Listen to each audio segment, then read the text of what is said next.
Once I had to accept the reality that my son was not going to pull through this gunshot to his head, I began to not feel comforted by the scripture anymore.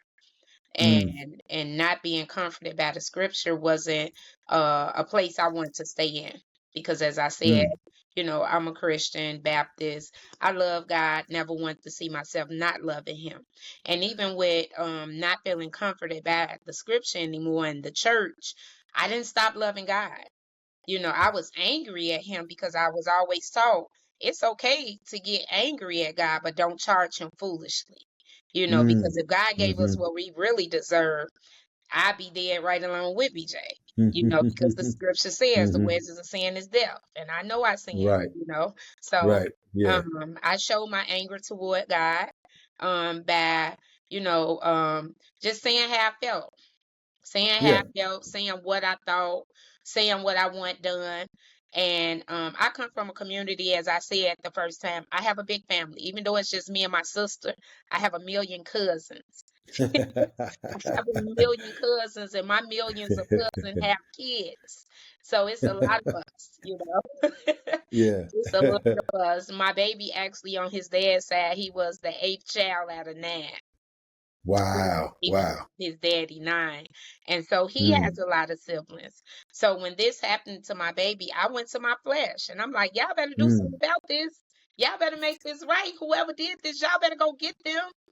I went to Right, my right. flesh, and people wanted to move because they love me, they love my baby. And as I said, the Mm-hmm. young men who killed BJ were caught. And one of the Mm, reasons they were caught is because the community rose up. I never mm. forget the young lady, the detective telling me what the young lady said. Like, BJ is one of our best kids over here. So to see Wow, somebody doing that to BJ, as scared as I am, I can't keep my mouth closed. You know, wow. so it was that gave me some comfort that my baby was so loved in his community that even in people fear, they came forward, to Mm, get justice and make sure this not happen. And so as I yeah. saw their love for him, I had to show them my love, which was God. And so in Mm-hmm. showing them my love, I began to want to support other families that was going through this. But when I went to support them, I made sure I didn't step in that space like people had stepped in my space.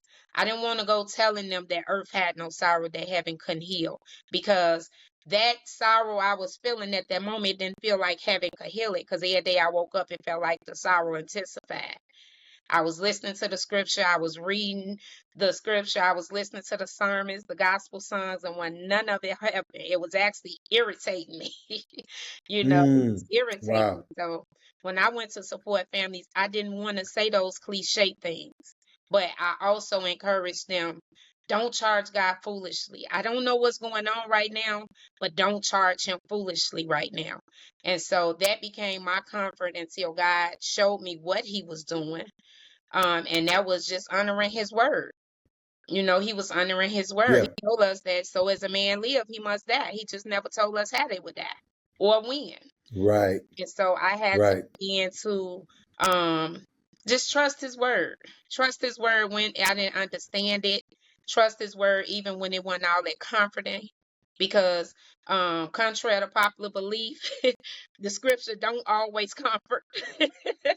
So it was like a lot of scriptures became real to me. I now know what that scripture means that says it cuts coming and going, you know. Um, and I Yeah. didn't try to use I didn't try to use church and scripture as a band-aid.